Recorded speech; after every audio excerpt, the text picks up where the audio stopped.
Pang-EDSA! EDSA! Kung nandyan ka, tutok na! Kasama mong natatrap. Diego Bandido! Go Diego! Go Diego! Go Diego! EDSA! Ops! Sino na naman yung kausap mo? Alam ba ng asawa mo yan? Grabe na naman yung ngisi ba? Daw ngisi sa tiki. Grabe nga ngirit. Amo nang ngirit sang tiki. Oras natin mga kabisyo. We got exactly 30 minutes bago sumapit after 6 o'clock. Ayan, 8 araw na lang po bago ang Aliwan Fiesta! Ayan, so imbitado po kayo muli ha. That's next week na po. Ayan, July. June 27, 28, and 29. 3 araw po yan, mga kabisyo. Ayan, so magkita-kita po tayo. Libre po yan at walang bayad. For more details, you can check out, of course, yung Aliwan Fiesta Facebook page. Anyways, mga kabisyo, eto na. Hindi na natin patatagalin to. Pag-usapan na natin to. Viral na kasal. Actually, last week pa nag-viral to. Pero dahil nga po, gaya ng sabi ko, nagkasakit tayo last week. So, hindi natin napag-usapan. Maganda kasi makapulutan to ng aral eh.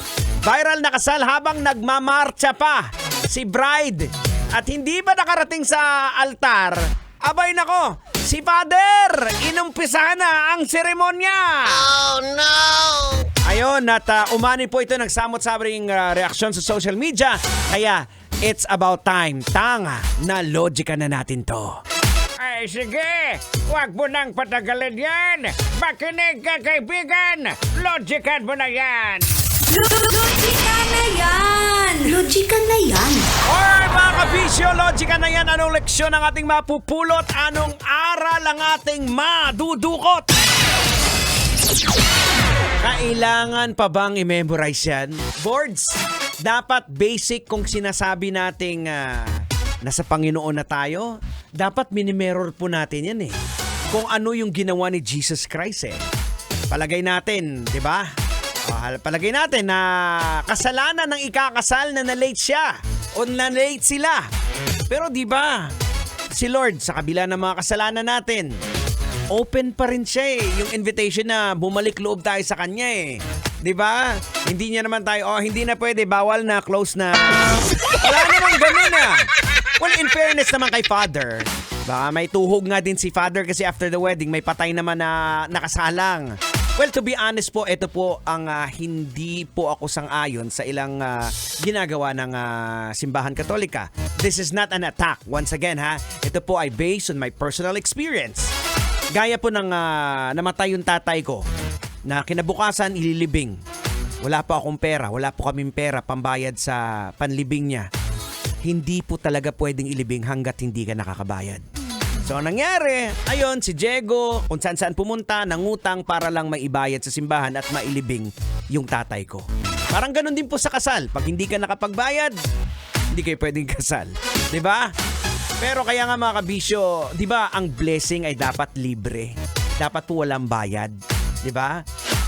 Ang pagiging, kaya ako naging born again, naging Christian kasi dito ko po nakita ang hubad na katotohanan. Diba? Libre ang kasal.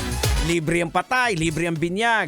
So nasa tao na lang po yan kung magbibigay ka ng love gift sa pastor na nag-bless. Now mga kabisyo, logikan po natin. Posibleng dahilan po kung bakit hindi hinintay ni Father na matapos yung marcha ng bride bago simulan ng seremonya ay ang tight schedule ng simbahan.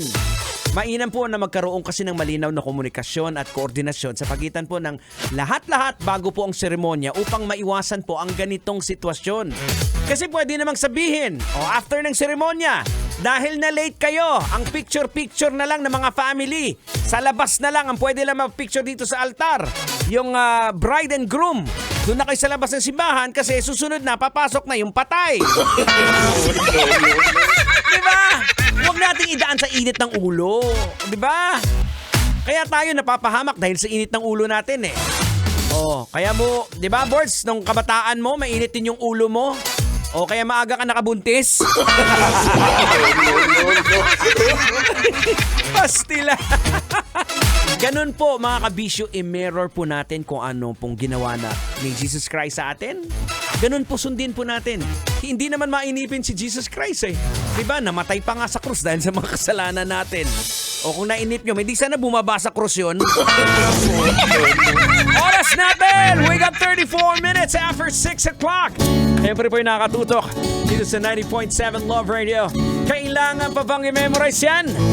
Basic na basic. Diego Bandido po. Kailangan pa bang i-memorize yan? Love Radio. Basic!